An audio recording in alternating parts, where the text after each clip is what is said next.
Do you feel like we've seen enough of Brock Bowers this season? Well, I mean, John, he's getting triple team. No, just kidding.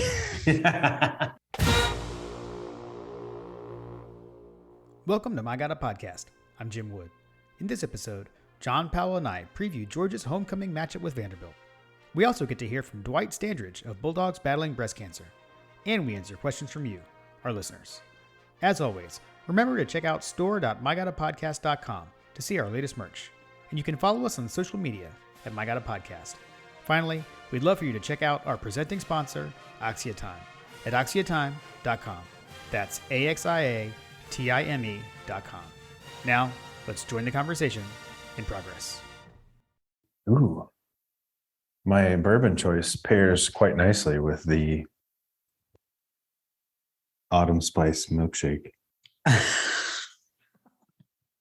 From Chick-fil-A, not a sponsor yet. From Chick-fil-A, not a sponsor yet. What is your bourbon? It's actually bourbons.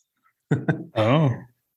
So I have this sherry cask finished rye whiskey minor case that is a bourbon that John recommended, or a rye whiskey that John recommended a while back, that he said that he just always has on hand. And I hadn't dipped into it in a while because I bought it specifically for cocktails, to make Sazeracs and other rye cocktails, or like an old fashioned with rye whiskey.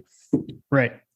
And then I also have the Old Elk sherry cask finish. And so I thought to myself, let's make a concoction of the two whiskeys. Okay. Since they're both sherry cask finished, and they pair very nicely.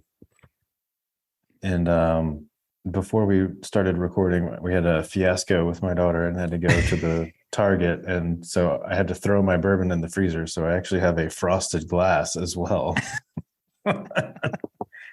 Nice, excellent. And coincidentally, like I said, the cinnamon, the autumn spice milkshake was another inadvertent win. When you go to Target, you got to go buy and get the milkshake as well. Well, it's literally right there. And I was waiting for my wife to send me the pickup code so that my daughter could get her books for school. So Gotcha. I was like, well, if I'm going to sit here, I'm going to get me a milkshake. Well, I've got Woodford Reserve double oaked. I don't think I've ever had that. I mean, I've had it, but not on here, I don't think. And the only thing that I had that was close to opponent related was my something from Tennessee, at least, was Chattanooga. Oh yeah, the Chattanooga whiskey. Yeah, but it's the cask strength, and I didn't really want to delve into that. We're trying to stay away from the barrel proof. All right. Right. Exactly. So Jim goes off the rails when he hits the barrel proof. I didn't want to go off the rails. I didn't want to go that off the rails. I can go some off the rails, but not that. I didn't want to do that much tonight. So yeah. This was sitting next to that in the cabinet. So grab that.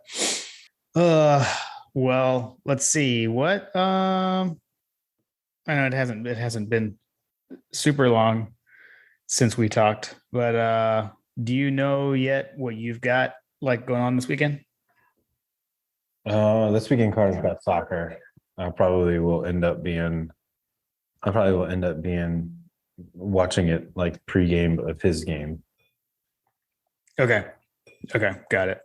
Yeah, I'm staying home, so I will not be making it down for this game. So Ella's got opening weekend for her play. Lily's got rehearsal for her play that opens next weekend. So we just got a lot going on. So I'm gonna miss this one. My first home game I've missed this season, I think, right? So you're not going. You got family stuff going on this weekend. I like it, Jim. Yep. It'll be a good time. I've never seen this play that Ella is in before, so had never heard of it. So should be fun. I feel like we need a Facebook Live situation so that we can all partake and watch Ella's concert or plays. Yeah, the one I actually could, I think I could send you the one that Lily was in this summer. The one when she was in Moana. That one we actually do have a video of. It's online that can be Ooh, watched. that's fun. So that I could share. That I could share. These I don't think they record these. It's like through like the local community theater up here in Concord. So I can tell you there are several little girls in the Powell household that would probably get a kick out of that. nice, nice. Okay, we'll set that up. We can set that up. All right. Well, we can unless you've got anything else, we can kind of run through the matchup here. Let's run through it. All right. So 3:30 p.m. kickoff, Dooley Field at Sanford Stadium. And like we talked about last week, right? It's the weird SEC Network 3:30 kickoff, which I'm still not 100% sure how that was possible. But it is. The on SEC Network. So allegedly, we've got this crew again with Taylor Zarzor, Matt Stinchcomb as the analyst, and Alyssa Lang. We've had Stinchcomb like so many times. He's got to be loving that. Yeah, dude. I mean, how get paid to cover a game that you're probably going to watch anyway? yeah. So that's been pretty funny. Vanderbilt on the season is 3-3, 1-2 in the SEC. Georgia, obviously 6-0, number 1 or 2 in the land, depending on who you ask. The official hashtag that we won't use is hashtag Vandy versus UGA. And because note, still didn't use it last week. I think at this point, we just kind of keep referring to it as always. Looks like a beautiful day for those who will be there. Clear skies, high of 76. Hopefully it's a Chamber of Commerce day in Athens. Yes, I have a feeling it's going to be. It doesn't seem like that there's any. Yeah, I feel like it hasn't rained in like a month. Yeah. And then on the all-time series, so Georgia leads the all-time series 59, 20, and 2. I had a couple of things, fun fact wise. Ooh, I've got some fun facts too. Since I've been on the kick of the fun facts lately. So I'll let you shoot. You want me to go first? Okay. You go first. Okay. So my first one is just about the fact that this is homecoming. So it's a homecoming game. The Vanderbilt Commodores have served as Georgia's homecoming opponent 24 times. And we are 20-4 against Vanderbilt on homecoming. Okay. Not a fun fact, but a fact. The last time that Vanderbilt actually beat us was on homecoming. Ruined the 2016 homecoming. That was Kirby's first year, the 17-16 game. Given the numbers that you said about how many times they've played us on homecoming, like that would that would seem to be the case that they ruined homecoming. Right. Fair. That was the toss sweep to Isaiah McKenzie on 4th down or something. It didn't work. That was that game. To be fully transparent, I don't know that I recall the details of that particular game. Yeah, that was that game. The only other, I had one thing actually about Vanderbilt, as I was doing something unrelated, trying to look something up, and came across an article in their student newspaper. And their student newspaper is called the Vanderbilt Hustler. So I don't know what that's in reference to. I thought that was kind of random. So that's all I got. Okay. So I've got a couple of fun facts. One, we're going to go with the organizational structure. Vanderbilt is actually the only school in Division I that does not have a separate athletic department. Oh, that's right. Okay. Their athletics are administered as part of the Division of Student Life. So they do not actually have an athletic director and all that kind of stuff. So I'm sure they do have like an equivalent or whatever, but like yeah. That was something that they changed in 2003. It looks like. Okay. Yeah, I do. I do remember them changing that. I didn't know exactly how it was structured, though. Okay, that's a good one. Okay. Yeah. Yeah. So I thought that was interesting, Yeah. which basically explains why they don't even need to be in Division One because they don't have an athletic department. So Right. that's like justifiable, that's like justifiable negligence, right? We can kick them out for that, right? Right. I mean, one would assume. One would assume. I have a couple other things. Do you know the origin of their name, their mascot? Yes, I do actually. Okay. And the reason why, although I'm forgetting which Vanderbilt it was, but we have Biltmore House here in North Carolina in Asheville, Mm-hmm. which Biltmore House was originally built for one of the Vanderbilts. So that was within the family, and basically like the patriarch of the Vanderbilt family that made all the money initially. He was known as the Commodore. And so I think that I can't remember if he like endowed the school or what. Um, and so, but the Commodore is they took his nickname to be the mascot. Did I get that right? That is correct. Good job, Yes. Jim. Good Yes. job, Jim. Um, now related to that, do you know why their colors are what they are? Because there's some Mm. debate on this. Okay. Now that I do not, I have no idea. Got nothing? Nothing. Okay, so their colors are gold and black, right? So Right. there's apparently some dissension amongst the Vanderbilt people, the alumni, on where that actually came from. Some say that it was because that the colors were given to the university by a judge that came from Princeton, Okay. which were orange and black. But I guess that at some point later it looks like it was about 1890s. In the 1890s, the schools just like randomly started wearing black and gold. There's like a number of dates here, but like it looks like that in the 1890s they started wearing black and gold. And Okay. the the reason why is the most Vanderbilt reason ever. So the black is to symbolize the coal that the Vanderbilt magnates, the magnates control of coal, and Okay. gold for their money, their wealth. Nice. Nice. Yeah, that checks out. That checks out. That checks out. Yeah. Especially after having seen Biltmore. I don't know if you've ever been there. I mean, that house is nuts. I haven't been, but I have heard, and I have my boss. My boss at work is actually from North Carolina, and he talks about what that was like. It was basically like a retreat for his like rich friends to come and just like show off. Yeah. So Yeah. he could like show off his wealth, his immense wealth. Yeah. It's ridiculous. The only other fun fact that I have, and this is just because I find the whole thing hilarious, but there's a famous Vanderbilt that is a newscaster. Do you know who I'm talking about? I do. Oh gosh. This is the kind of thing where like if you hadn't asked me, I could tell you. It's the guy. Oh yeah, of course. It goes the guy. I mean, oh shoot. What is Anderson Cooper, right? Yes. That is correct. That is correct. Anderson Okay. Cooper is actually from Vanderbilt University, a famous alumnus, which is weird to me, but No, he is a Vanderbilt.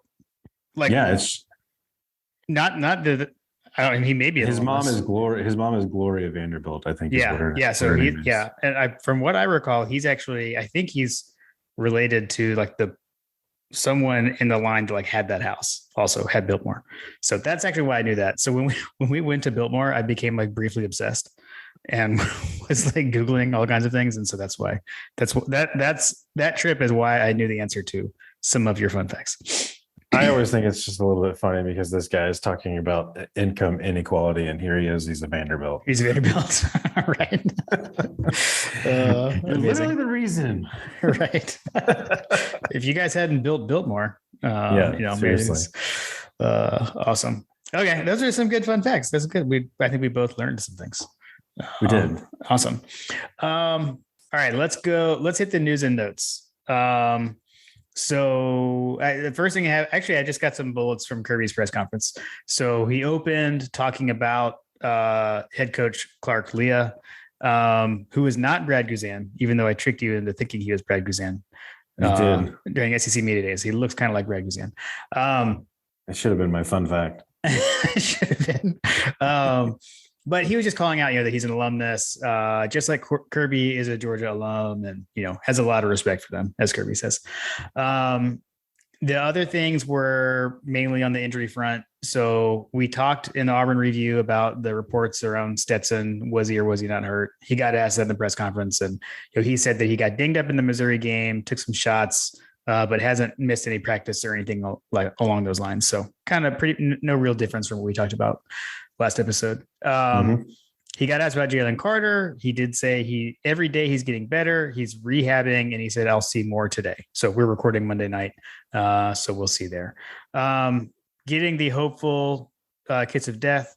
There was a question on Smile London, and Kirby said, hopeful to get him back this week. And he said, and the same with Kendall.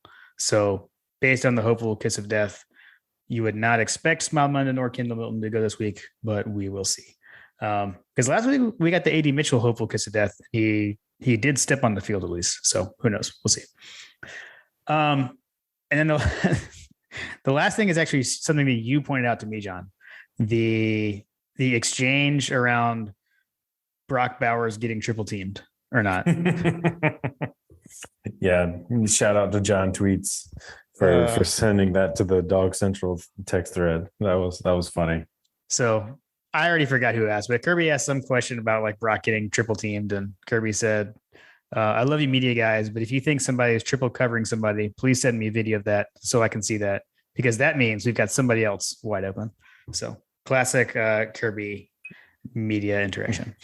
Yeah, I actually did see that part. I didn't see the whole thing, but I did see that portion of his press conference where he said, I think that you have to really watch the video to truly understand I haven't seen it. The disdain for the question.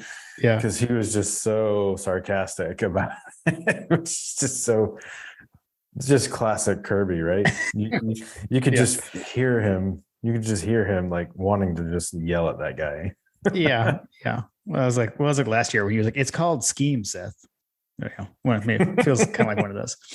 Yeah, that's exactly what it was. Yeah, he's like, why would you? Yeah. So that was it for Kirby's press conference. A note on Vanderbilt that I did have, and I think when we were texting earlier today, and I know in your detailed analysis of Vanderbilt, you had called this out too, but I saw this in the notes. I mean, this is the third top 10. We are the third top 10 opponent in a row for Vanderbilt. So brutal schedule of late from them. No, they have a brutal schedule, period. If you look at the way that their entire schedule sets up, like they played Ole Miss, they played Bama, they play us. Yeah. And then they've got their regular roster of the SEC, and then they play Wake Forest too. Yeah. Yep. And opened at Hawaii, which, I mean, I know they destroyed them, but that's still a long ways to go. They were one of the week 0 games. Yeah, typically Hawaii is winning those games. So yeah. So that's it. That's what I got for the news and notes. And we can jump into the game itself. So just kind of start with the Georgia offense, like we usually do. So, things to look for when Georgia has the ball.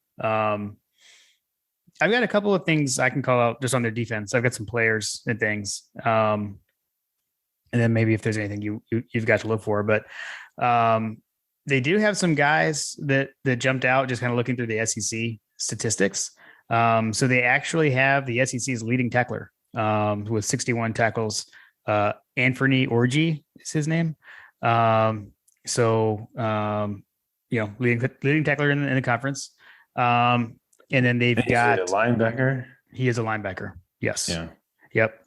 And then actually another linebacker of theirs, Dericky Wright. He has 3 interceptions, and that's tied for second in the SEC for most picks. Mm. And then the last thing is something else that Kirby said in the press conference when he was kind of talking about Clark Leah. I think this is actually in response to another question, but he did point out that, Coach Leah was the architect of the Notre Dame defense that we faced back when we were playing I think both those times we played Notre Dame. He was the defensive coordinator back then. And he singled out that they had elite tackling, was one of the phrases Kirby used. So just something to think about. I know this is year 2 for him.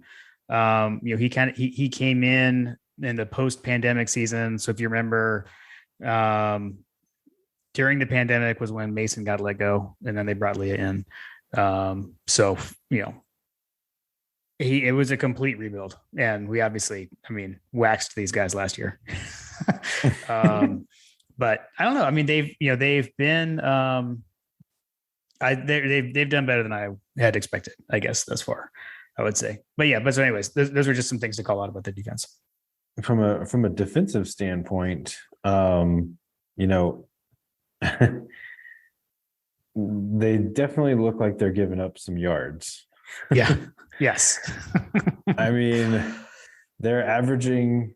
You just hit on the defense, so I'll just kind of counter some of that. So probably part of the reason why they've gotten such numbers on from a tackling perspective and the interceptions, it appears that people are just bombing on them because they've given up. They're averaging giving up almost 480 yards of offense, which is a lot, right? So I look at their season averages. If I were to tell you today that Stetson Bennett's going to walk away with 324 passing yards and our running attack is going to walk away with 155 yards rushing, you'd probably expect the score line to be what it is. Or you would probably expect the score line to be in line with what the predicted score line is looking like it's going to be. Right.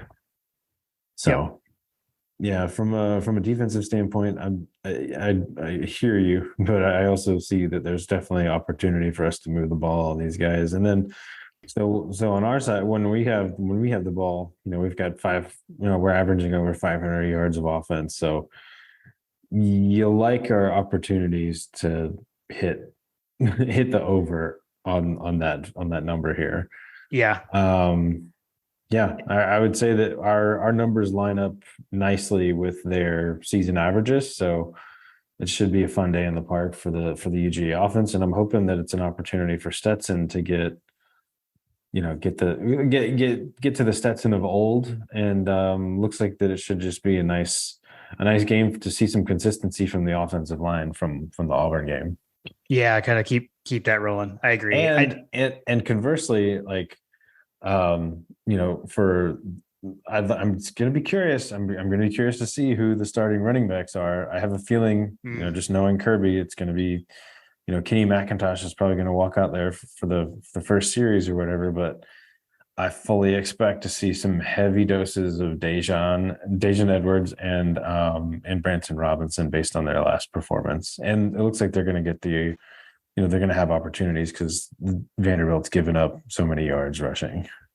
Yeah, no, I totally agree. I agree with all that.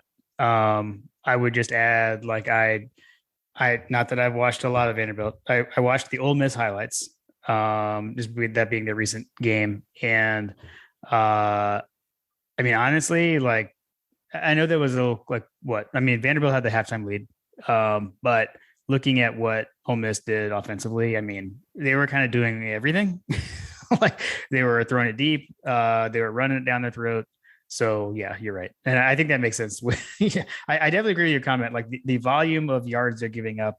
And I would assume number of plays opposing teams are running against them. It gives that opportunity for the high tackling count for the linebacker. So yeah. The only other thing I'll look for is, do we get to see any more of anyone that's kind of on the way back, coming off the mend, or, anything more from Arian Smith? Do we see AD Mitchell at all? I'm not sure. We'll see. So look, I'll be watching that just to see who steps on the field. So here's my take on it. I have a feeling that we're probably not going to see, if there's anybody that's on the bubble on, potentially playing or not playing, Hmm. it probably will be like the last game where Arian Smith and AD Mitchell get to come on for, 4 or 5 snaps or something along those lines, and Yeah. absolutely no intention to throw them the ball or whatever. But I don't know. I just don't think that this isn't the type of game where you want to like get someone re-injured. You know what I mean? Right. Right. Yeah. No, I would agree. I would agree with that. Okay. Anything else on the offense? You're going to pivot to the defense. On our offense, we talked about the offensive line. I'd say that I mean, do you feel like we've seen enough of Brock Bowers this season? Well, I mean, John, he's getting triple teamed. No, just kidding. Right. um, Well, Darnell Washington, do you think that he's given all the hype from preseason? Like, do you think that there's any so, surprises? so I'll say that, Given that we're well, halfway through the season. right. Well, so Darnell still doesn't have a touchdown catch yet this Right. season, right? Right. So, yeah. So I would If say I'd have told that's you, if I'd have told you before the season that Darnell doesn't have a touchdown catch by the time we play Vanderbilt, like, what are you right. thinking? Yeah. No. And I mean, honestly, like Brock Bowers only has 2 catching. Mm-hmm. Mm-hmm. He's got, how about what if I told you, John, before the season that Brock Bowers halfway through the season would have more rushing touchdowns than receiving touchdowns? Yeah, What do you think, seriously. right? Exactly. He's Yeah. got 3 on the ground. I don't know what's going on, man. Yeah, so that is kind of weird. Yeah, so I mean, I guess I would say, yeah. Well, I mean, you called it out like a few episodes ago around like Stetson throwing touchdown passes to wide receivers. Um, no one called us out for it, but I will say, we were talking about how like Auburn's leading receiver in touchdowns only had 1, and so does ours. I mean, other than if you take the tight ends out, so Brock's got 2, but everybody else only has 1 receiving touchdown. So McConkey's got 1, Dylan Bell has 1, AD Mitchell has 1, Kendall Milton has 1, Delp has 1. Like, so we're not having a high volume of touchdown receptions for individual receivers. So I would say that's a bit of a surprise. I would agree with that. I will say though, like looking at the snap counts this last week, like, I mean, Darnell is in there a lot. I mean, he's playing a ton. I think he was the leading. He took the most snaps of any skill player other than Brock, I think, from what I remembered. I don't have it right. I don't have it up anymore, but so he's definitely playing. And he is starting to get utilized more. So I'm all for more. I'm all for more Darnell Washington. And then I would have maybe a gripe with it, other like this past week, other than like we had 6 rushing touchdowns. And it's like the fact that we were succeeding in the red zone, it doesn't bother me like how, but yeah, I think it's a bit of a surprise. Yeah, well, like I mean, unless we're just saving them up for later in the season, I would love to see some more of those 2 gentlemen. All right. Well, before we move on, I just want to remind everyone that season 3 of My Gotta podcast is presented by Oxia Time. So if you want to commemorate the Dogs national championship in style, you've got to check out their Georgia national championship timepieces. John and I both have one, and we are loving them. And John, I think you want to talk a little bit about something that's unique that we can all do with our Georgia national championship watch. Yeah, included with your purchase is the option to have an engraving, a personal message, set for your watch. So it could be, if it's a gift, something sentimental for your the recipient. For me personally, my watch, I wanted it to mean something for me. So I had a couple of options. I chose Go Dogs, and I chose the initials for "You're either elite or you're not," as part of my engraving. And then I also had just an inside joke that we've all come across this in the off season and in between, and it's intercepted, which I know was not the radio call, but that's how we've taken things. Whenever any Alabama fans are giving you any shtick about anything, you just respond, and it's intercepted. Well played. Yeah, no, that is a great add-on there that is included with the purchase. It's on the bottom face of your watch, or on the bottom side of your watch around the rim. And yeah, mine says you're either elite or you're not. 33 to 18, go Dogs. So if you'd like to get one of those yourself, head on over to axiatime.com. That's AXIATIME.com. And exclusively for our listeners, you can get 10% off these timepieces by using code MyGottaPodcast at checkout. Get you one. Uniform Twitter is reporting that Nike has developed a moisture wicking fabric that will hold a sheen. I see that. Shout out Hunter Jones and Chance Dog 19 for the Twitter exchange, bringing us that late breaking news. Yeah, I don't. Big if true. Right? Yeah. Seriously. Okay. How about we pivot to the defense? So, what to look for when Vanderbilt has the ball? Hunting.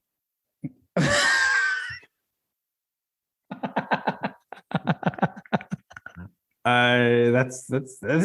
The end. Oh my gosh. There's nothing else to say. I'm sorry. I fully expect there to be nothing but punting going on. Okay, we can just skip and now and end episode. No, it's first down, boys. What play call do you got? Let's punt the damn thing. What they got the water boy, or we have the water boy. They have the water boy. I'm trying to remember why that happened in that movie. I'll call out. Let me give you the rundown on their guys. So their quarterback is AJ Swan, which we have a family friend named AJ Swan, not the same guy though. He is a freshman from Cherokee High School, actually. So Georgia boy, huh? Yeah. Yep. He's the second quarterback to start this year. I did not do enough in-depth analysis to know as to if the original starter, Wright, got benched or injured. Apologies. I don't know the answer, but it's been Swan. He's been the leading passer since going back to the Wake Forest game. So he is 69 of 110. So he's got a 63% completion percentage, 848 yards, 8 touchdowns, and 0 interceptions. So he has yet to throw a pick this season.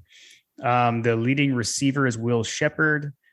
He's got 35 catches, 452 yards, and 8 touchdowns. So huge contrast to the volume of touchdown receptions for this guy as opposed to any Georgia receiver. And their running back leading rusher is Ray Davis. He is a senior. He started out his career at Temple and transferred to Vanderbilt. He's been at Vanderbilt last year and this year. He's got 108 carries for 507 yards. That's good enough for 5th most in the SEC, and with 4 rushing touchdowns. And he also has 17 catches for 110 yards and 2 touchdowns. So they've got some guys that have put up some stats. But if you look at their schedule, I think that's primarily skewed by the Hawaii game, because they put up 63 points against Hawaii. So that nothing with the quarterback, because he didn't play in that game. But yet Hawaii, they put up 42 against Elon. They put up 25 against Wake Forest in a loss. They beat Northern Illinois 38-28. Only had a field goal against Bama, but they put up 28 points against Ole Miss. So I mean, hang the banner. Yeah. The only game they've scored less, let's see, they've had, Bama is the only team to hold them to fewer than 28 points. So that's not true. Sorry. To fewer than 25 points, because they scored 25 against Wake. So they've been putting up some points for what it's worth. But yeah, like I said, a lot of them against Hawaii, Elon, and Northern Illinois. Yeah, decidedly not the good teams, right? Right. Exactly. Yeah. Basically, So, the good teams that they've played, they've struggled. So yeah. Well, and I mean, if you look at their 3 losses, right? I mean, Wake Forest, you know, they put up 25 against Wake Forest, but Wake Forest doesn't have a good defense, right? Like no, that's their problem, right? And then they only put up 3 against Alabama. They put up 28 against Ole Miss. Again, Ole Miss, improved on defense, but still not what they're known for either. So, yep. Well, like I said, hopefully we'll see a lot of punting. yes. That's what I'll be looking for. I'll be looking for that, and I'll be looking for some opportunity for some depth building. Yeah. Like to see some of the players on the defense, and frankly on their offense too. Like this should be a name your score game. We've had a few of those this season. It's kind of thought that Missouri was going to be that way, so I'm hoping that this actually is that way. Right. I would not be upset for Stetson to get his 250 yards passing, 1 rushing touchdown before halftime, and then just call it a day. Yeah. Again, this is just not one of those games that you want to have injuries pop up. I would love this to be a situation where we are trying to manufacture stress for our backups. So yeah, that's kind of how I feel about it from a defensive standpoint, and frankly an offensive standpoint as well. But for sure on the defense, we need to build some depth, and I feel like Vanderbilt seems to always have like 1 or 2 wide receivers that are typically problematic, and I think that's something that our young secondary needs to see some stress. Needs to see some stress on that deep passing attack in a game that hopefully won't where it won't matter as much. Yeah. Okay. Yeah, that's a good call. Cool. How about you gave away your special teams. You just want to see a lot of punting for Vanderbilt. Well, they're I believe that their special teams, their kicker is like 100% for the season. I did not have that down. So hold on, maybe I made it up. Nope, he is 100%. He has made all. He's kicked 23 extra points, made them all. He has made 5 field goal attempts and has made every single one of them. So they have a field goal kicker that was pretty good. Yeah, I mean, you'd think that not super easy kicks. Like basically, he's taken 4 kicks beyond 30 yards. Okay. So most of his kicks have come. What is that? That's what, like 40 yards plus, right? It's my math. I was told there would be no math. I'm looking at I just pulled up his stats. So first up, I need a pronunciation guide. Joseph Bulovas, it appears to be. I'm gonna go with that. Yeah, it looks like most of his field goals are shorter, as long as 40. So he's been kicking the shorter ones. Yeah. Well, yeah, that's a good call. Yeah, we'll look for that. And then Jackpot did miss his only field goal attempt last week. So hopefully he just doesn't attempt any field goals this week. But would be good with him making it. That. Just score some touchdowns. Yeah. And then you called out Thorson looking great. So I will be looking for Thorson to not have. Yes, don't even step on the field. Yeah. Hey, go spend some time with your parents who are in town, sir. True. I saw that. Nice. All right. Well, one thing, this week we talked about the fact that it's homecoming, but it's also Breast Cancer Awareness Month. So we're going to talk to our buddy Dwight, who runs Bulldogs Battling Breast Cancer of Athens, and hear from him what all is going on at the homecoming game this weekend related to that. Yeah, save the puppies, Dwight. Save the puppies. All right, so we've got Dwight Standridge in here with us from Bulldogs Battling Breast Cancer. Dwight, how's it going? It's going great. Great to be with you guys. I appreciate you having me on. Yeah, absolutely. No, I know we've been able to connect at some tailgates after having kind of met online and My dad had Right. told me a lot about you as well. I know you guys had gotten to meet before we did in person, so it's been great getting to know you, and want to just hear a little bit more about Bulldogs battling breast cancer and what you've got going on specifically for this game as well. But I guess starting off, where can people go to find you, Dwight? Okay. So Bulldogs Battling Breast Cancer has a website. It is just simply bulldogsbattlingbreastcancer.com. We also have a Twitter account, which I run, and it is BBBC_Athens. Awesome. Cool. I know I follow both. And I now know how to say your handle, Duda Dog, because you Yeah. I got that detail from you. So that folk can follow you Yeah. there There's as well. long backstory there. All good. Well, I guess could you just tell us a little bit of just the background, I guess, of how Bulldogs battling breast cancer got its start, and then also maybe into how you got involved there as well. Yeah, certainly. So Bulldogs Battling Breast Cancer, Jay and Teresa Abbott of Douglasville, Georgia, Okay. founded Bulldogs Battling Breast Cancer. And it was right around the same time that Coach Rick came to Georgia. They had a son, Chris, who played football at Georgia. And I Okay. think his freshman year of football, Teresa was diagnosed with a very aggressive stage 3 breast cancer. Okay. And Chris wanted to quit the football team. Jay and Teresa told him, no, you're where you need to be. And Chris really said that Coach Rick and the football team really rallied around him and became his, second family, as Teresa was back home going through treatments and dealing with the breast cancer. Chris was, in school playing football, and long story short, Teresa is now a 19-year breast cancer survivor. Wow. When Chris was getting out of school, they went to Coach Rick and asked him if the football team would participate in a golf tournament. Hmm. And initially, it was supposed to be a 1-year deal. At that time, they were raising money for Susan G. Komen for the 3-day walk. Okay. And after the tournament, they were immediately, bombarded with, when is next year's tournament? When are we doing this again? So, Right. now we're in our 19th, this coming summer, July of 2023 will be our 20th Bulldogs Battling Breast Cancer charity golf tournament. Wow.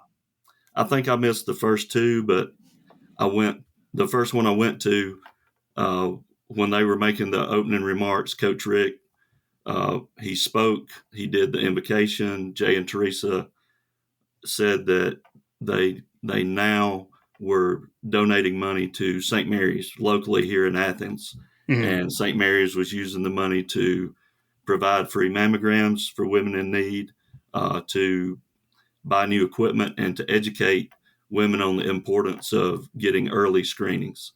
Okay. And when I found that out after the tournament, I went straight up to Jay and I said, I want to get involved. Mm. And my backstory is when I was a freshman at Georgia in 1987, yeah, that's right. I lost my mom to ovarian cancer, and she was 37 years old, Wow. and the most outgoing, socially and community involved person you would ever meet. And Yeah. I'd always look for some way to get involved and help honor her.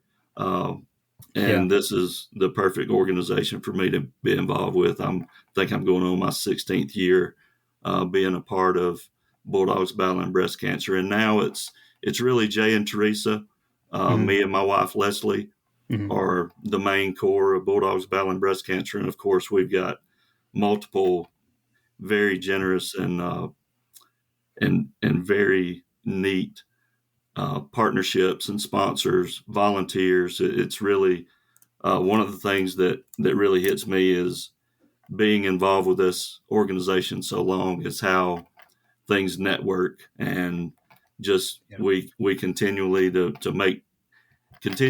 make new contacts, and every year we expand it a little more, get a little more publicity, and whatnot. We've been able to really grow this organization from when I got involved.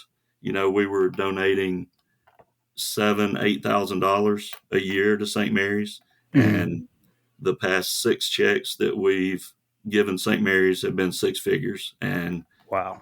this year, our goal is to raise over $200,000, which we've not done before. So, wow. Well, man, great cause, and a truly personal connection for you. Sorry for your loss, and it's I think it's a great, I don't know, a great way for you to honor your mom. It's I appreciate pretty it. special. I think she's smiling down on what we've been able to build and develop around Athens and with the various groups at UGA. It's been really neat. It's been a nice ride. I knew it had been around for a while. I had not thought, I didn't know the story about the origination and the connection with Coach Rick there. It doesn't surprise me, having been able to meet him and know his story. Right. And I know, cancer has been in their family. Catherine's a survivor as well. I don't know if this was before or after that. Probably before, based on the timeline for what I'm thinking of. I think it was before. And when Coach Rick was fired, there was genuine concern on whether we would lose that relationship with UGA football. But to Kirby's credit, he came right in and he said, "Look, y'all continue this as though there was no coaching change. The golf tournament will go on. Our football team will continue to support you, and we'll support you any way we can." And they certainly have. So it's been a great partnership. That's awesome. That's really cool. And are there 1 or 2 golf tournaments? Because I feel like I got lost. We were like out of town. Yeah. I need to get more info on that going forward. Our golf tournament with the football team is generally the Monday after July 4th. Okay. And it's always held at the Georgia Club and right outside Statham on Highway 316. Okay. And the format there is it's a scramble, but instead of bringing 4 people, you bring 3 people, and your 4th person is a UGA football player. Okay. And as you can imagine, it's very popular. We had the best turnout. Hell, we probably could have had 30 more teams entered in this year's tournament coming off a national championship. I'm sure. So it's going into its 20th year. And then 8 years ago, I started a second tournament up at Currahee Club in Toccoa. And it's a different format. It's more sort of a players tournament. It's a 2-man format, modified best ball over 2 days. We try to, both tournaments are really first class, but for this players tournament, we try to really roll out the red carpet for these players because they're more low handicap, more legitimate golfers that want to see what their score is over 2 days. And it's turned into a really nice fundraiser for us. One of our biggest fundraisers. Yeah, that's where it was, because that's the one I know. We did the swag sponsor for that last summer. Yes. So if you're interested in that, be sure to follow on Twitter or check out bulldogsbattlingBreastCancer.com to find out more about those events as well. Yeah, generally those events will be on our website under the current and future events. Okay, cool. Well, I know being Breast Cancer Awareness Month and Vanderbilt being the homecoming game this weekend, I think you guys have some special stuff lined up for this game. So what's going on this week specifically?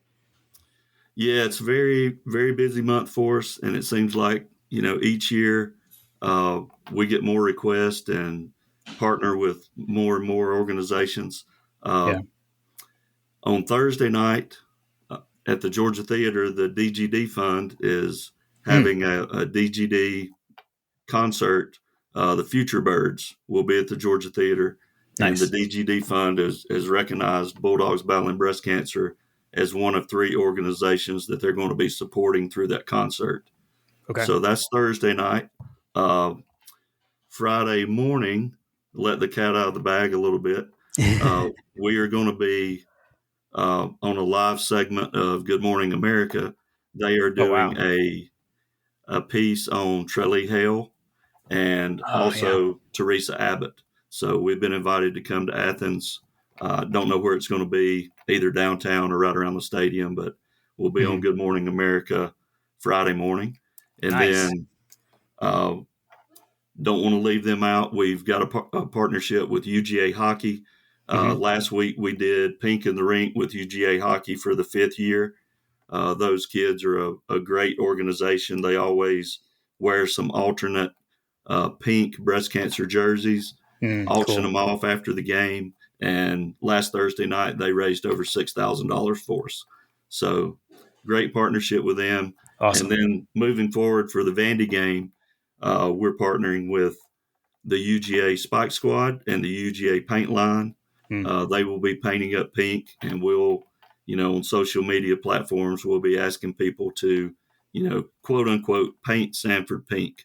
And we know that that's never going to happen, but it is really gratifying to look up in the stands and see those little sections and blurbs of pink that we've Right. been able to grow over the last few years. So another two great organizations at UGA. We're very proud to be partnered with them. And then lastly, we always do an October points pledge where we pick 2 games. And, we don't pick the games, but we're sort of glad that Vandy is one of them because I Right. expect a good number of points versus Vandy. Right. But people can pledge any dollar amount per UGA point scored versus Vandy and Florida. Okay. So Okay. that'll be the 2 games. It's on our Twitter account. Or if anybody does not have a Twitter account, go to our website, send us an email if you want to make a pledge. We've got a donations link on the email, or I can send you a Venmo code as well. Okay. Very cool. Yeah, I've seen the pledge train has kicked off and has started going on Twitter already. That's really cool. That's really cool. That's awesome. Yeah, our goal is $250 a point or more. I Okay. think last year we reached 334. Wow. So, that's really the benchmark. If we could get to 335 this year, Mm. that'd be great. But, Yeah. any pledge or donation, big or small, it all adds up and it all helps. Right. Very cool. That's so cool. I did want to check. So let's say, I want to pink out Sanford. I want to wear pink. I want to match up, but I don't have a pink t-shirt. I think you guys have something that folks can get for that, We right? do. We've got some of our Protect the Puppies pink shirts, Mm. and they are exclusively being sold this year at the Red Zone Okay. on Clayton Street downtown. Okay, They've cool. got them in store, and you can also order them online. You just go to their ugaredzone.com and search breast cancer, and Yeah. it'll pull up our shirt. So Okay. it's two ways to get them, but they're uniquely at the Red Zone this year. Okay. No, that's perfect. So that way, you're if you're listening to this, on your way to Athens, even right, you can stop by the Right. Red Zone before the game and pick one up and have a wardrobe change game day. Nothing wrong with that. Yeah, and I've heard the shirts are selling very well. And one last organization I don't want to leave out because they just reached out to us, Mm. and this will be October 22nd. But the UGA equestrian team, which Oh. is an all female Mm-hmm. club sport here at UGA, they're very successful, and they reached out to us last week. So we will be supporting them and partnering with them for their event. I think their match is against Texas A&M on October 22nd. Okay. Very cool. Very cool. Yeah, they got started actually right around when I was leaving school. Right around back in that time frame. I remember when that club got started up. I mean, they've been like dominant from what I recall. They Very have. successful team. That's very cool. Well, Dwight, I appreciate you coming on. I know we've been talking, throughout the off season, and wanted to have you on at some point, during the month of October, and felt like this made the most sense. So just want to plug it one more time. So if you're not, I know Our biggest presence is on Twitter. So I know a lot of you guys follow us on Twitter. So definitely go and follow BBBC_Athens on Twitter. Check these guys out. Bulldogs Battling Breast Cancer.com, the Points Pledge, all the events going on this weekend. And pick up your pink t-shirt at Red Zone as well. Dwight, it's been a pleasure having you. Thanks so much for coming on My God a Podcast this week. We really enjoyed it. Oh, Jim, pleasure's all mine. I really appreciate you making time for me. Yeah. It's been nice sitting down and talking to you guys, and we really appreciate the support. Awesome. Thanks, Dwight. All right. Thank you. Go Dogs. Go Dogs. All right. Thanks so much to Dwight for coming on to My God a Podcast. Really excited about everything that he's got going on and set up through Bulldogs Battling Breast Cancer of Athens this weekend for the homecoming game. Man, so cool. So cool. Appreciate you guys organizing that. All right. What do you say we hit the listener questions, John? Let's jump into it. All right. Let's see here. First up, let me make sure I hit the actual first question this time because I keep messing that up and skipping it. Okay. I'm on the official first question. So first up, we have John Michael D. I still don't care for Auburn, and Auburn sucks. Agreed, John. We all agree with that. He said, now that that's out of the way, have we forgiven Vandy yet for canceling senior day of the shortened season? Have you forgiven them, John? No, I have not forgiven them whatsoever. I would love for Kirby to just take that personally, have it be like that Michael Jordan type moment, and I took that personally, and just continue to bash them for 70 points, just because they ruined our senior seasons. Yeah, seriously. I mean, do you remember how mad we were? That was season 1 of My God a Podcast, by the way. We were beside ourselves. Because it happened twice basically, right? Postponed and then straight up canceled. That was craziness. And last year there was a lot of talk about were we mad and were we going to hold it against them? I think a lot of people were trying to say no, nothing going on there. But then when we saw the score last year, I think folks started to think otherwise. Which I'm blanking. What was it? Was it 60-3 last year? Yeah, we definitely put an exclamation point on that particular game. Yeah. So, yep. And John Michael D agrees. He said, I say not at all. Hang 100 if you can. So, agreed. Next was not a question, but just a comment from UGA Hoops Mafia. He said, Tyree Crump and Ant-Man still own Vandy. That is all. Which, John, I'm not even sure if you get that reference, but that's Hoops Mafia comes with the hoops takes. I will say I didn't mention it in the last episode. I kind of forgot to mention it. Stegmania happened last Friday night, Stegman Coliseum. The preseason looked like a lot of fun. It looked awesome, man. Quavo was there. Students were swag surfing. Quavo was rapping in the crowd. I wish I'd gone over, made it over there. That looked pretty awesome.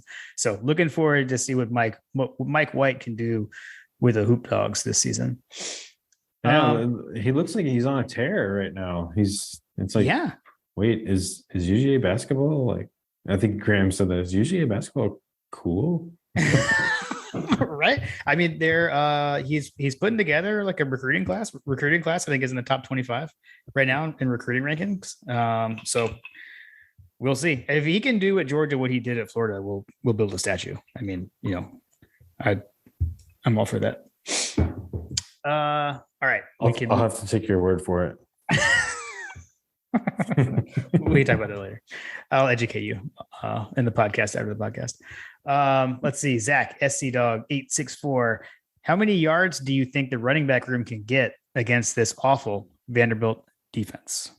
I'll let you answer that one first. Yeah, I mean, so I'm not sure that we're gonna get what we got last week. Because we got you don't think we're gonna have 300 yards rushing? Right. I know earlier when you were going into what if I told you your rushing yardage was under 200 somewhere, but I think maybe that's just because that's what they're averaging giving up. I don't know. I mean, I think maybe we get 200. ish, something like that. I'm thinking because I think we're going to pass a lot, honestly. Because that, from what I saw, like I mean, I know I said Ole Miss was kind of gashing them in both, but they are definitely susceptible to the deep ball. Yeah, I would say that we're probably in the one, probably sub 200s. Okay. But then so kind of parlays into and do you think the passing offense wakes up this week? I mean, I guess it depends on what your definition of wakes up is. I mean, Stetson's been throwing for over 200 yards, so pretty consistently. So, I mean, he's throwing out. Has he had any games that he's thrown 300 yards? Oregon, right? Or or other than the Oregon game. Yeah. I don't have like his splits up. I could get him. Okay, so he threw for exactly 300 against Samford. He threw for 312 against Missouri. Okay. So yeah, so he's definitely hit for several. And he had 368 against Oregon, obviously. So yeah. So yeah, I mean, he could be in for a 300-yard game for sure. Now that I'm looking at his splits against some of these better teams, it's certainly in the cards for the offense to wake up. Yeah, it is funny, and that we definitely have like first world problems. Yeah, seriously, first world problems. I looked at that 312 yards passing game line from the Missouri game, and I'm just like, wait, what? Right. Yeah. Seriously.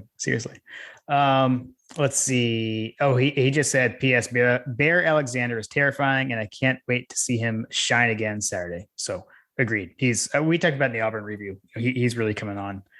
Excited to see him to continue that trajectory. I concur. Will Kaplan, sorry that we still haven't had Raising Canes yet. Will is the one who's been advocating for it. And we learned today, it is my fault. And, and I mentioned that, John Smith and I tried to get it, but we chickened out because of all the goings on in the parking lot. And then today we learned that Valkyrie Dog had Raising Canes this weekend when she was in Athens, so we're far behind. So we still have to rectify it. My Irish brethren are faring much better on the Raising Cane situation. So anyways, I digress. Sorry, I just took us off the rails. That has nothing to do with what Will asked. Will asked, Stetson hurt or injured?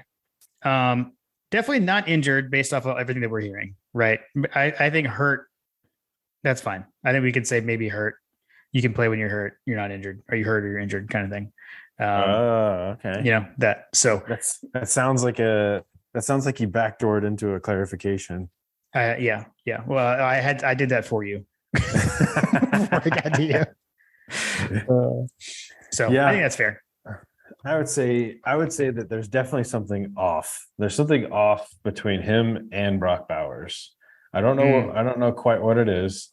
I've heard some rumors and rumblings that, Bowers had, he had labrum, how do you ever say it, surgery. That was something that I think Graham and John were talking about. Yeah, he had that this offseason. Yeah. Right. So apparently that's a tough injury to return from in terms of range of motion. So like maybe there's something to that for Brock specifically. And, maybe that's a defense for Stetson in terms of, being able to actually complete passes to someone that typically would catch what you're throwing their way. Yeah. But also, if he's got knocks too, maybe he's not throwing it the way that he normally would. So I don't know, man. There's something's definitely off. And that, to me, I would lean towards the fact that Kirby mentioned it in the presser rather than just brushing it off. Like he specifically said that he picked up a knock or had some knocks or whatever, some dings or whatever it was. Yeah. That is not that's not unimportant information, I guess is what I'm saying. So yeah, I would agree. I don't know. I would agree. Then Will said also, even if the game is close adjacent, and John, for you, he declined. He specifies what close adjacent means as 14-point lead or something. Would you want to see some more substitutions earlier in the game? I think you hit that earlier. You said you're looking to see some backups. Yeah, for sure. I'd like to see us run. I'd like to see us ram it down their throats for 2 quarters, get up by 20 or 30, and call it a day. Yeah. Let's see. Chad Jarvis. Is this finally the game that Stetson is the old Stetson, or is this a game we run the ball down their throat? I actually do think I do think we will be able to air it out against these guys. Actually, I believe based on what I've seen from them. So the numbers certainly seem to point to that. So yeah. Friend of the show, Tim Riley at T Riley Dog. As a season ticket holder, miserable in Minnesota. As a season ticket holder, I want the SEC East to be strong. Strong take there, Tim. I enjoyed the James Franklin days of Vandy winning 8 to 9 games. What will it take for Vandy to get back to that? Plus, I enjoy Nashville, especially when there is a meaningful game. I'll hang up and listen.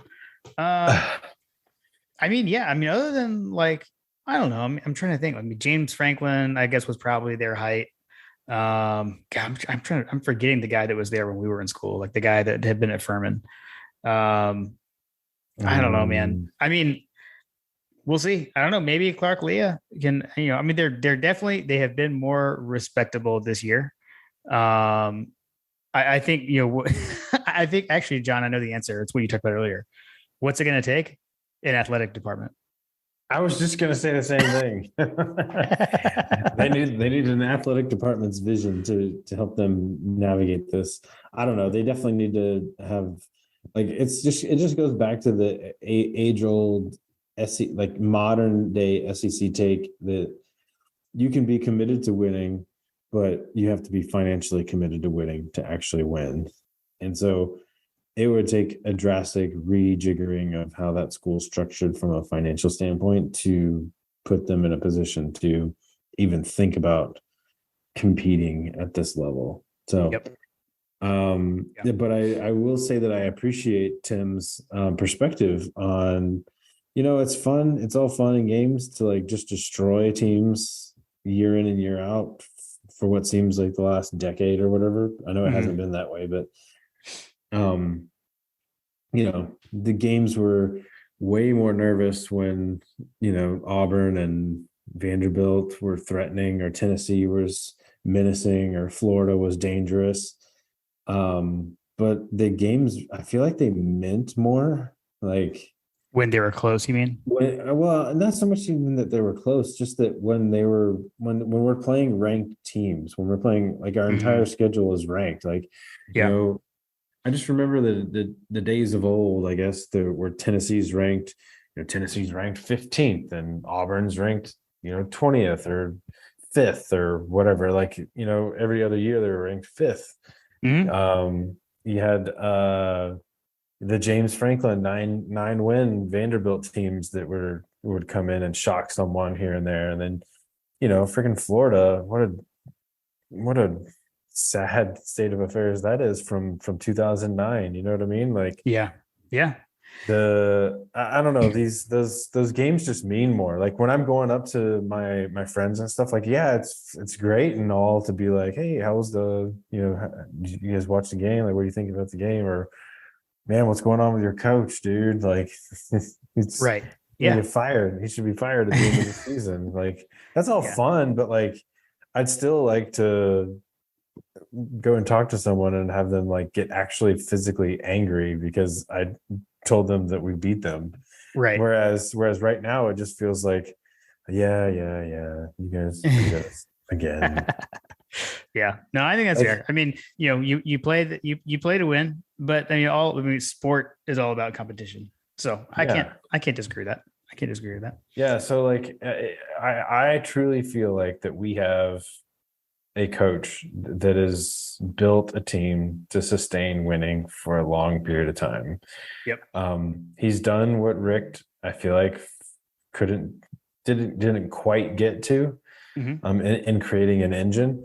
And I would just love to see what that engine looks like running against good teams week in and week out. Like not that these teams are bad, you know what I mean? Like I'd like to I see. know what you mean. No, I mean, if you think back, like again, like when we were in school, I mean, you're right. Like, Auburn was ranked, Florida was ranked, Tennessee was ranked, South Carolina was maybe ranked, right? Heck, Georgia Tech was ranked, right? So I mean, like it was different. It was different.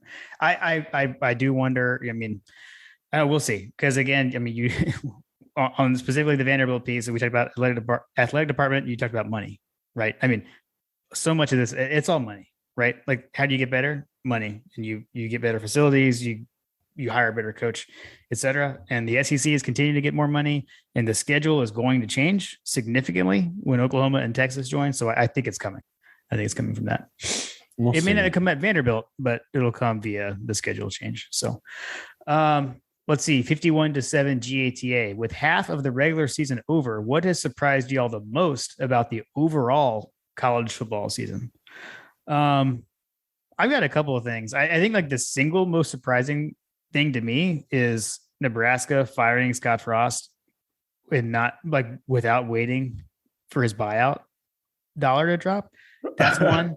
Like for a single event, like not on the field. I think on the field, I mean, shoot, I picked Utah as a playoff team preseason in our season preview. So I'm gonna have to say Utah disappointing me. Has surprised me. Bad pick by me. Yeah, bad pick. I would say that for me, just I'm surprised at how many undefeated teams there are to this point in the season. We're what 5-6 games in for just about everybody, and there's what like eight different teams that are undefeated right now at this point. So like I don't know, there's just going to be absolute carnage at some point or over the course of the last half of the season. Yeah. I'm surprised that Tennessee is undefeated, to be honest with you. Like that's mind-boggling to me. Okay. Yeah, those are good ones.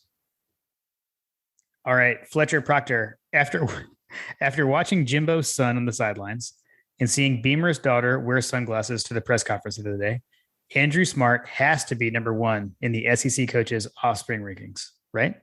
And reminder, we the tweet from the podcast account soliciting questions was our Andrew Smart waving at the camera behind his dad. So I talked to him as my qualification. I think you just said agreed. Yeah, I seriously agreed. Like Andrew Smart is the best child. Best child of any of the coaches right at this point. He's undefeated. I mean, we already knew this with the him and Jordan Davis holding up the bulletin board. I mean, we've known this for a long time. So nothing's changed there. Isn't there some I feel like that I've seen it on Instagram, but like there's one of the coach's daughters is like ridiculously hot. Is it Harson's daughter? She's like some big famous Instagram model or whatever. So like I don't know. I'm not sure. Didn't mention her. And I'm pretty sure she is. Okay. I feel like this was something that Trigger Trey had pointed out. I'm not sure. All I know is that like that the thing that I always see pointed out about him is that he looks like the new age youth pastor in family. But he really does. That's super funny. All right, we've got Jason Huggins, Hug Dog. If, and that's a big if, Vandy actually shows up, does Georgia cover the game spread in just the first half? We'll get to our predictions, Hug Dog, in just a moment. In the first half, I will look ahead. The spread's 38. I don't know that we're going to cover 38 in the first half. I'm going to go no in the first half. I guess. Do you want to quickly answer that, John? What was the question again? Would they cover the spread in the first half? Spread's 38. In the first half? No, yeah. I would say that they're not going to cover that in the first half. Okay. However, should the answer to number one occur, is it okay to go back to my tailgate to watch the Bama Tennessee second half?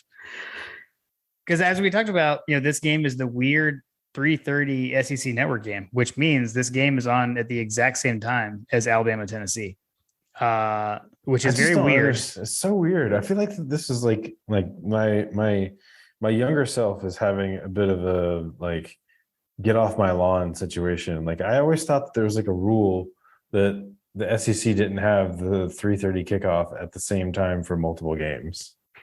Yeah, I mean that's the whole like point of like the money that CBS pays to have like the game of the week, right? Because it's a time slot. So I agree. It has something to do. I should have looked this up, but it has something to do with the fact that there's not a 12 o'clock SEC network game, I believe.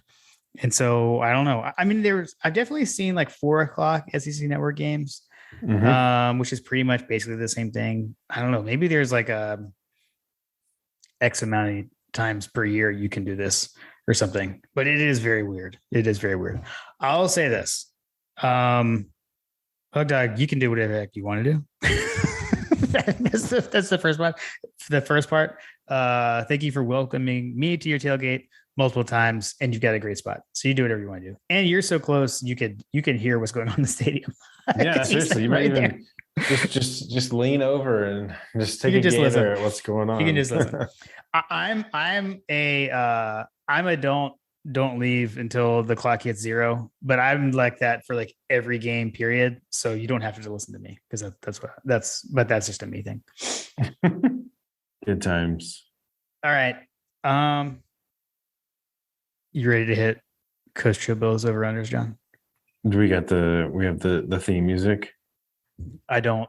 I'm going to insert it. Are you cool if I?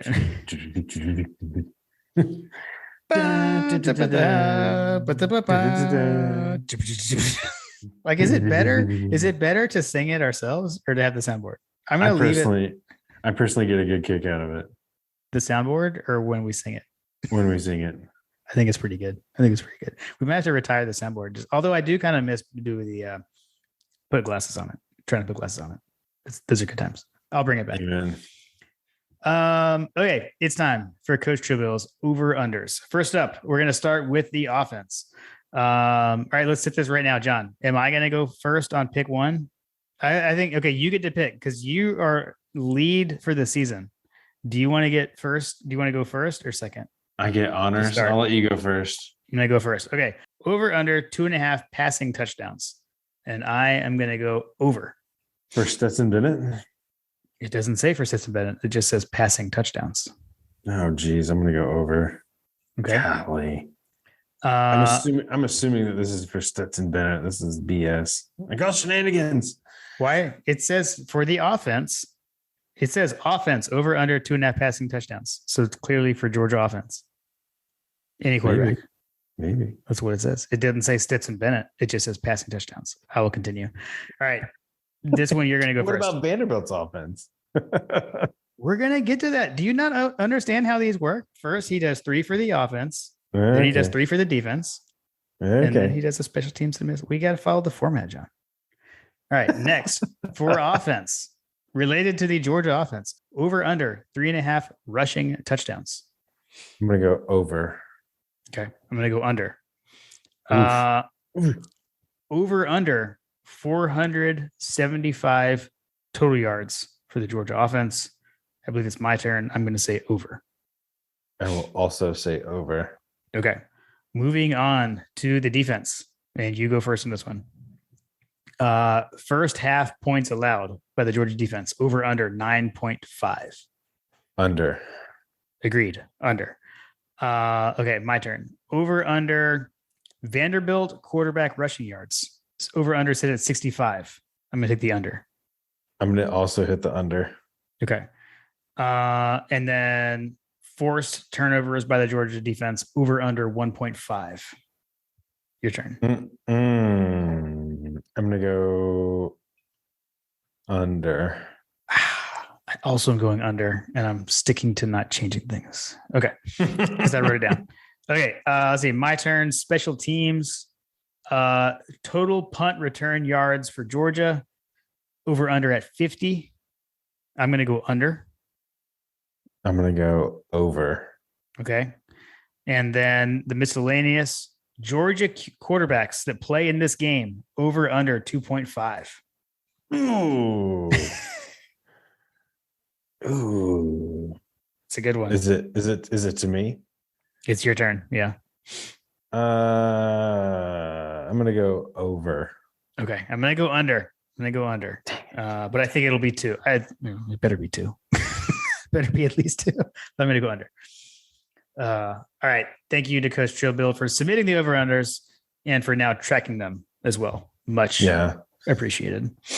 I have a feeling you're going to close the gap on this one, but it is what it is. We'll see. I didn't do so hot last week, so I don't know. Clearly, I don't know what I'm doing. I just need Kirby to just throw Gunnar Stockton or Brock Vandegrift out there for one snap. Yeah. True. That would do it. All right, let's hit our final predictions. So looking at the line, Georgia is favored by 38 points. Quite the large spread. The over under is at 58.5. So that gives us a Vegas implied score of 48.25 to 10.25. Which something I brought up to you in the podcast after the podcast on our Auburn review was like how close Vegas was for the Georgia Auburn game. It was pretty nuts. So I'll just call it out really quick. So for Auburn, we were favored by 29.5 with over under 50, which gave us an implied score of 39.75 to 10.25 with a 42 to 10 game. So pretty crazy. I don't understand how these guys do this stuff. At any rate, I digress. What are you thinking here? You said earlier you feel like it's a name your score game. I do. I'm thinking like a 48 to 10, 50 to 10. I'll go 48-10. 48-10. Okay. We're so boring. I've got 45 to 10. So that means that you don't have UGA covering, because that's what I was looking at as well. Okay.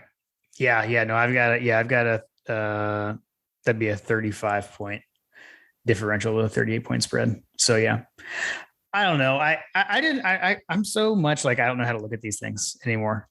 I'm like, I don't know, maybe I should pick like 30 to 14 because that worked out pretty well. You want to know why? You want to know why you don't know how to look at these anymore? Why?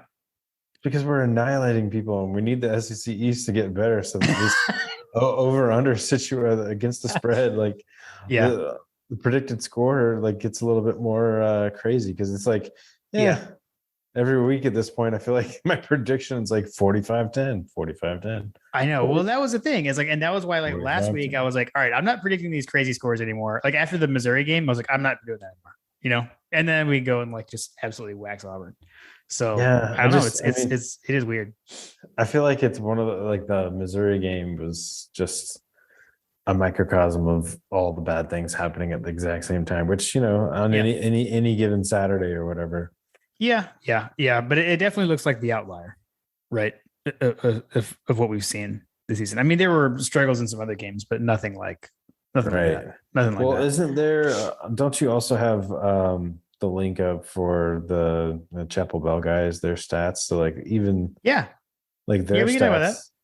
Do you know a little bit more about it? So they are friends of the show. So Nathan and Justin over at Chapel Bell Curve, although it's not just them. So they've got Dog Quant is his Twitter handle. He's a friend of theirs. And they are together building this model. It's called CBC-R2 SAM. It's a sophisticated statistical system for predicting outcomes of college football games. I took that off the website. Also, I'll say Josh Dogstats did he's got kind of like a side project from the Dog Central podcast, Meet Your Twitter Friends. And he did an episode with them where they came on and explained that model. Also, shout out Nathan. I did see him at the dog walk and gave him a fist bump, Auburn game. So anyways, had to call that out. But yeah, so that's it. So that one, Dog Quant is like, I can't remember if he's like an economist or something, but he does a lot of like modeling type things. So he's got all kinds of things that like plug into the system. And it's all about like how a team statistically would perform against the average team kind of deal. And it goes off of that. So yeah. So they've got basically like 45-3 is kind of what they're calling out. Yeah. It's got a lot of stuff, a lot of lot of acronyms involved in it. Yeah, there's a lot of math. There's a lot of math. I was told that there would be no math. But anyway, so I guess that their system so far is predicted, and they look at all of the games, right? So 74% accuracy straight up, which is pretty good. And then they've got 56% against the spread. Yeah. So bit of a toss up ish, a little better. Right. Yeah. It's hard to do it against the spread. Vegas they make money for a reason. Yeah, exactly. And so I think that their predicted score was like 46-3. Yeah, basically. Yeah. Yeah. Which, that would put us in line with the Alabama score line, that because this is going to be a game that assuming that everything pans out the way that it seems like it's going to pan out, right, with us playing Alabama again in the future, there'll be much dissection of this game on the game film to see like how the two juggernauts played against Vanderbilt. So yeah, and that was kind of my thing too when I was looking at trying to figure out my score. I mean, I was just looking at like, what have they done against teams? What have we done against teams? And we haven't scored 50 on anyone yet this season, but at the same time, we did score like 60 on them last year. So I don't know. I guess we'll see. Although, like I said, I think they are better this year than last year. Although I guess it's a pretty low bar. Sorry, no offense, Vanderbilt. Right. And I figure I wanted to lean towards the 3 number, but it just sounds really low. I just feel like I feel like it's going to be, how quickly are we going to enter the realm of the other team is trying as hard as possible to score a touchdown on the that is, I mean, I know you're talking about like kind of like it's great when games are competitive and stuff, but I do love it when the other team is like just trying to score. Oh my God, let's just get one. Don't get shut out. Don't get shut out. It is fun. It is fun when that happens. It's like me when I'm doing like the workouts with my buddies. I'm like, just don't let Detour, the gazelle of the group, like lap me. Don't let him lap me. See, I don't have these problems when I do my Peloton workouts at home, John. I don't know. Sorry. There's nobody. You don't have a rival biker that's on your leaderboard. It's like, God. I mean, Logan. No, slow down, Logan. Too fast. Logan and I actually did like a screen, there's like a FaceTime thing within Peloton, which I didn't even really know that was there, but like we rode at the same time once on like he had like a milestone ride, and like I was like riding. And so like, I high-fived him or whatever, but then I got like a little call thing. I didn't even realize you could do that. I don't even know how to do that. I'm not a good Peloton person, I guess. I haven't really been riding it lately. Sorry. Now I've gone off the rails. I didn't even have the barrel proof. I've been doing more of the workouts through them, not so much the riding lately. Nice. I digress. All right. Well, so I'm not going to be there. You're not going to be there. You've got soccer going on. I'm sure we've got soccer going on pretty much the rest of the year, but okay. So we'll keep in touch via the texting. Is there anything else you're gonna? I don't know how much you're even gonna be able to watch, but obviously we got Tennessee, Alabama is a huge game this weekend. That used to be. I mean, that used to be like for Alabama. I mean, other than Auburn, that was like their biggest game. Good to see that game being big again. Top 10 matchup. I think that's the kind of thing that it is good for college football. So. Yep. It's good for the SEC, in my opinion, as well, to have relevancy so that, because I've got right now, I've got guys that are neutrals, and I'm sure you're seeing on Twitter and whatnot, like, oh, the SEC is garbage. Like, look at them. It's basically Georgia and Alabama and everyone else. Right. And, I've got friends that give me crap about it. It's like, oh, what's Georgia favored by this week? Oh, it's only 40 points. Right. Right. Man, you must be so frustrated by that tough game you're playing. Like, I've got shout out Wheels. I've got some buddies that are definitely looking at our schedule and it's like questioning. So it would be nice to have some parity in the sport again. Yeah, I think this weekend there are I think it's 6 matchups between that are 2 ranked teams.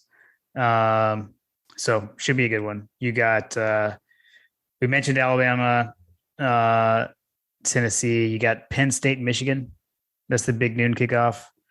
So that'll be a good one to watch. Michigan's number 5, Penn State 10. So am I really? So are you serious? God, what an awful weekend. So I've got to pick between who wins Alabama and Tennessee, and I got to pick who wins between Penn State and Michigan. Like, this is awful. Yeah. You got Oklahoma State, TCU. Oklahoma State's number 8, TCU 13. I don't really care about that. Okay. How about here, Mississippi State, Kentucky? They're both ranked. I mean, I guess I'd like Kentucky to win that game. Just it doesn't really matter because we played both of them, so whatever. Right. I don't know. Right. USC and my disappointment, Utah. So yeah, there's some good ones. I don't know. It should be a good day at college football. I may I don't know. I gotta see what I'm doing on Saturday throughout the day. You're gonna have the triple TV set up, huh? I might have to do that. Will the Braves be playing on Saturday? I know they start tomorrow. Ooh, that's a good question. I'm trying to think. I don't know how far out the schedule is there yet, but I have to look into that. I know they all like the day games. I'm looking at it. This is the division series. So game 3 is game 3 is Friday. So I guess if it goes to so if it went further than that, which is, I can't remember. Is this best of 7? Are we at best of 7 yet? Or is it best of 5? I can't remember. Dude, I don't even know. And this is part of my issue with baseball, as I get confused with these like playoff differing series. Division series consists of 2 best of 5 series. So it is best of 5. So that's what I thought. It could be over. Yeah, so it could be over by Saturday, but if not, though, there could potentially be a Braves game. Yep. Okay. I mean, hopefully there's not one, but we'll see. Yeah, hopefully not. All right, man. Well, enjoy the rest of your week. Enjoy the weekend. Have fun at soccer, GATA, Carter. And I know we'll be texting and talking throughout the day. And everyone be sure to go out and check out Bulldogs Battling Breast Cancer of Athens. I know Dwight already dropped where everyone can go out and donate and get involved there. So be sure to do that as well. Amen. Good cause. And like I said, save the puppies, man. Yep. Didn't you have a special visitor for Bulldogs Battling Breast Cancer at the last tailgate, right? We did. Yeah, man. Yeah. Traylee Hale, Keely's mom came out. She called the dogs actually in the tent. So cool. Yeah, I snapped a selfie with her and took a picture of my sister with her. She was like incredibly nice. So, I know she's pretty big on Twitter and folks see her around, but she was awesome, man. She was very nice, very personable with everyone. Like everyone wanted their picture taken with her. It's pretty funny. It was pretty cool. Yeah, she was great. She was great. She's kind of a big deal in the Bulldog circles. That's right. And greater circles as well. Yeah. And, cancer survivor. So awesome lady. Cool, man. All right. Well, I'll be in touch and we'll see what's going on with the old Commodores. Go Dogs. Go Dogs.